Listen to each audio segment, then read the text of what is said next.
আপনাদেরকে দেখাতে চলেছি একটা বিমান আকাশে উড়ার জন্য কিভাবে প্রস্তুতি নিয়ে থাকে।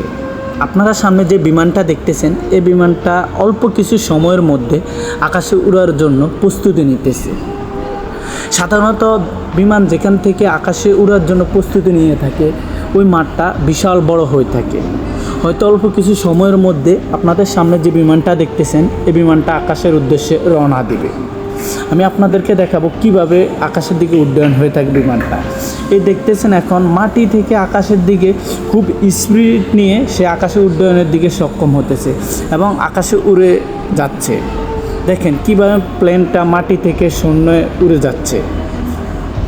আপনারা দেখতেছেন সে আকাশে উঠতে পুরোপুরি সক্ষম হয়েছে। আসলে সাধারণত যারা প্লেনে ভ্রমণ করছেন তারা জানেন বা বুঝতেছেন মেঘের রাজ্যে দেখতে কতটা না সুন্দর। আসলে প্লেন থেকে নিচের দৃশ্যগুলো অসাধারণ সুন্দর, এর থেকে বেশি সুন্দর মেঘের রাজ্যটা দেখা যায়।